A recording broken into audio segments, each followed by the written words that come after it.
Hi, I'm Harry Clark and I'm with Sonny today. Hello. We're going to talk about the good, the bad, the ugly at West Ham from last year and this year, why it was so good at the last season at the Boleyn and what's been so dire at this season about like the stadium and how long it's taken us to sort of just get a grip of things at home and away.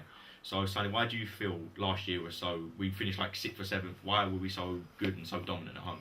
I feel that one of the main factors was that nobody wanted to come to the Boleyn. Yeah. Because the crowd was so atmospheric. Yeah. It was just every performance, bar three performances, the Bournemouth, the Leicester and the Swansea game, every game had atmosphere. Yeah. It had everything. And especially for that last game against Manchester United, which I've got personal problems with why Manchester United fans hate us for that, with the whole team bus thing, because they turned up 2 hours late because Chris Smalling wanted to go back for his mobile phone or something. So I personally have some issues with that. Yeah. But I feel that if that didn't happen, I feel it could have been a completely different game. Yeah. But the 12th man was there for that Man United game, and that 12th man was obviously the fans. I feel that it was obviously so good because of how close we are to the pitch as well. Obviously, not like the big stadium, like the chicken run, like it's how close we were. And I feel that obviously with the United team bus thing, if they showed up when they were meant to show up, none of this would have happened. It wouldn't have been crowds in the street, them coming through at the most busiest time, like literally, but was like an hour and a little bit before kick-off. Yeah. And like it was like it weren't. I'm not saying it was their own fault, but they didn't help things. They really did not help things. And obviously, no one really wanted to come. Like when you see ex-football players talk about where was their toughest ground, a lot of them do say Upton Park. Yeah. Because it was so close to the fans. It's so a constant singing. Everything about it was just so intimidating. Yeah. And we just haven't got that in a big stadium. We're so far away. Everyone's scattered about. It's like there was no. If you sat Bobby Moore lower or you sat here, this is where you were going to sit. Everyone's so scattered about. Yeah. And for me, it's just not nowhere near as good. Like it's a nice stadium, don't get me wrong, but it's no Upton Park. There's no atmosphere. There's just not that intimidation that there was. And for me, it's just not a proper football ground. Like if I could start again in this go championship, go a couple of leagues down, take Upton Park back, take a crappier squad, I'd do it. For that pure fact of getting Upton Park back, because it's not West Ham at the moment. Well, I mean, especially this season, there's nothing where I sit. I sit in the east stand, upper tier, and we've got nothing there. Yeah. We've got nothing there. There's only been 2 times this season where I've sat, there has been an atmosphere. Yeah. That was when we beat Chelsea 2-1 in the cup, and when we was beating West Brom 2-1. Yeah. And that was the only time that I felt a real atmosphere from the fans. Something like from Upton Park, because when I was at Upton Park, for the last 2 seasons, I was in the Trevor Brook in Lower, which is directly next to the away fans, where there would be, and that was basically where every chant would start. Yeah. That is where it all happened for the whole ground. That was the original point for chants. Yeah. For the last 3 seasons, Upton Park I sat Betway Upper. And I didn't want to be Betway Upper for the last season because it wasn't the greatest atmosphere. It was sort of like where people sort of just sat, didn't really chant, sort of watched the football, you chant a bit.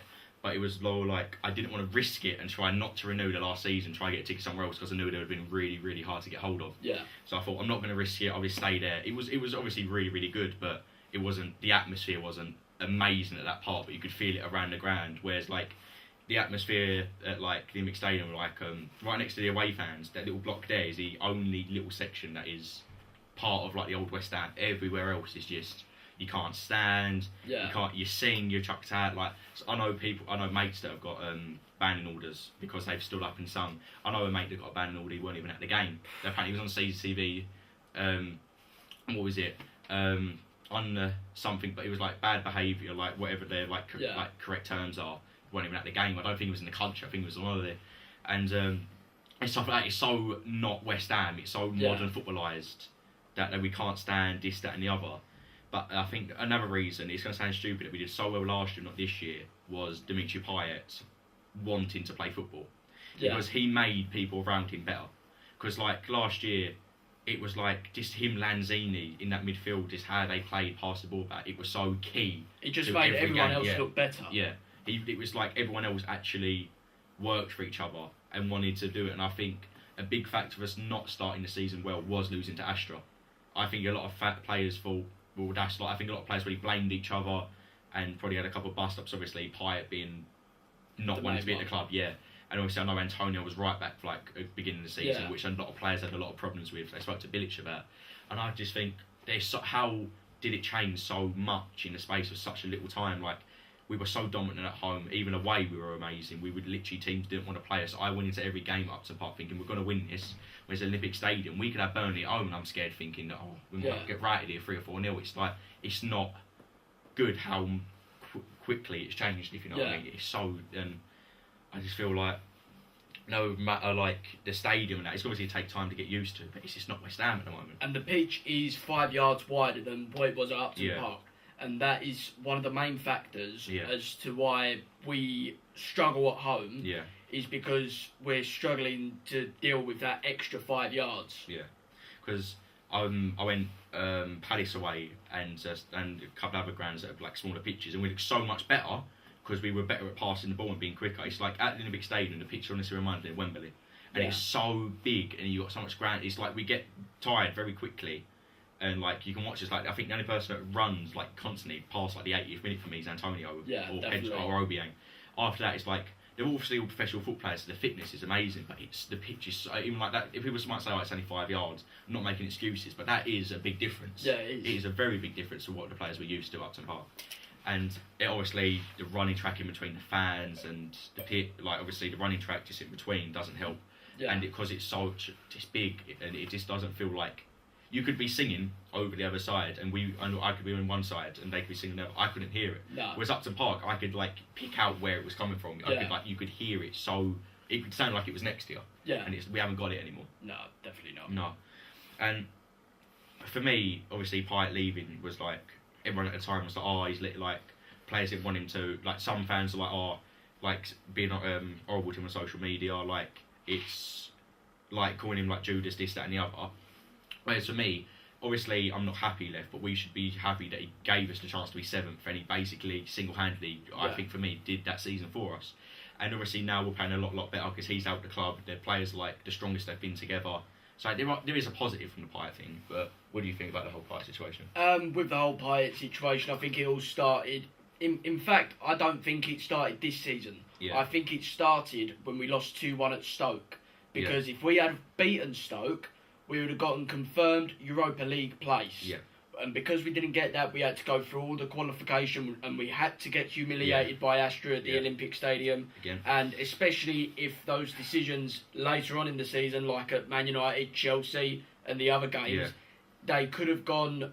The season could have gone a lot better for us. And dare I say it, we could have even challenged for Champions League. Because I remember I was doing a stat. I think it was in March time. It was like if we win our next 3 games, City draw their next 5 games, we go above them. And I mean like that's a big difference. And because I think we lost an accumulated amount of 23 points.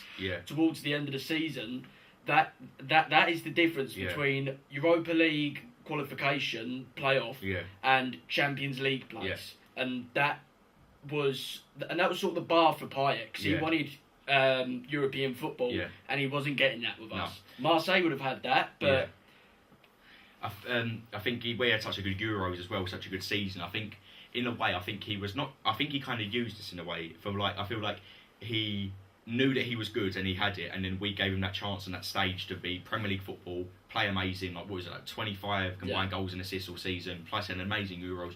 I think that he was disheartened that if we got European football, I reckon he could have stayed.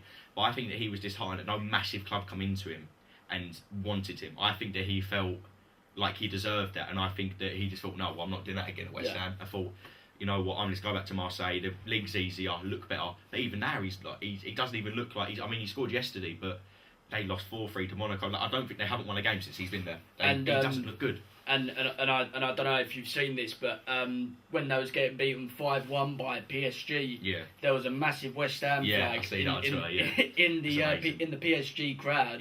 Payet sort of looked back and sort of turned back instantly. And that just sort of shows like it's sort of like an omen hanging over him, and it's gonna harrow over him for the rest of his career because of the way that he dealt with it. There's a million different ways that a player can leave, but you do not say, I do not want to play for the club. I want to leave before we sink any deeper. You do not say that. You leave with grace, and you leave by saying, right, I feel that I'm not getting anything here now. I would like to have a transfer. I'm happy with all that I've done with you. Now, I want to move on with my career and make it all better. Yeah, what I would have preferred, even if he come out and said, I want to leave in the summer, but I'll give you my absolute everything until the end, I would have been okay with that because he could have helped us so much.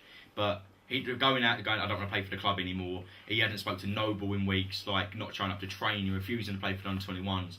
For me, even I put West Ham aside. For me, if I'm a manager at another club or I'm the scouting talent that's like whatever I throw together a report, I'm not looking at Payet. Yeah. Because what chance he's not going to do that at West Ham? He did it at Marseille, or he also did it at Lille as well, didn't he? Whereas he had such an amazing first season. Second season was sort of iffish, and then refused to play. Did the same at Marseille, and then he obviously did it at West Ham.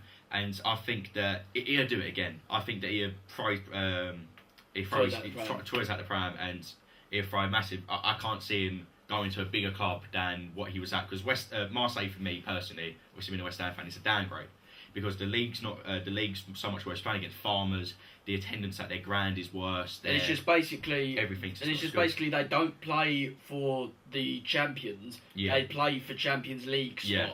They don't go for the title because that's PSG's every single season. There's no competition there. It's PSG have won it at the moment. The first game of the weekend, like first game week one. That's that. Yeah. To play for Champions League, you might get a bit lucky in Champions League draws. Other than that, you're not really playing for anything in that league.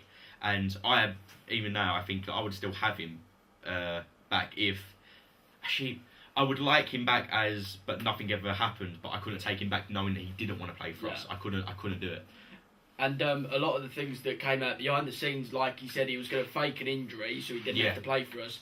And I think the most scummiest thing, during the Euros, he had an affair on his wife. Yeah. And his wife threatened to move back to France, and she was taking his kids with her. Now that's a really scummy thing to do.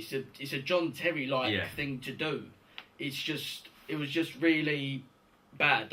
And I mean, like, I'm going back to it again. Why didn't he just say that? We would have been accepted. Yeah. It would have hurt us, but it would have. It's an actual reason, yeah. He tried to pull the family cards because saying I've got his family reasons to go back to France, but he did it too late. It seemed very, I haven't got anything else. I just don't want to play. Just throw the family card in. Like, I'm gonna go back to France. Why not? Family reasons. Like, it's what it really seemed like. But obviously, coming out that he might have had an affair, this, that, and the other.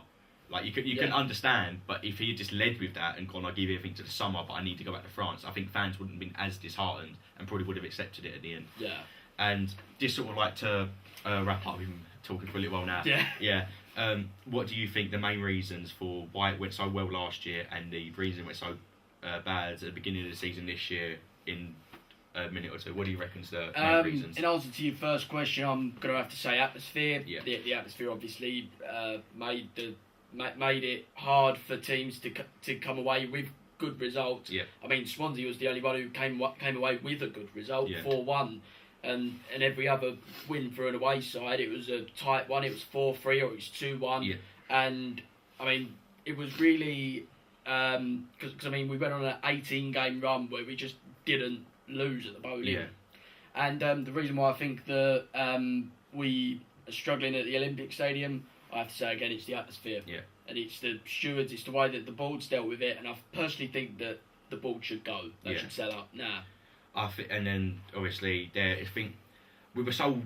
I think it also comes down to we were sold some lies as well about this striker we were going to get, and a lot of other stuff like obviously the striker. We were told that West Ham stewards from the Olympic Park, Upton Park, were going to come with us to the Olympic Park, but none of it's really happened. Like they said, oh, you can apply for the stewarding jobs, and they want to try and bring some back to make it the old West Ham. But there were some stewards that I follow one or two on Twitter, and some of them said we haven't heard anything about this. It's not. We don't know if this is even a thing. We don't know if the club have just said it, sort of just keep us happy.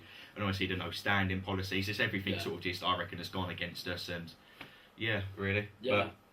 But that's been my little talk with Sonny. Thank you. Thank you. Again. Thank you for having me.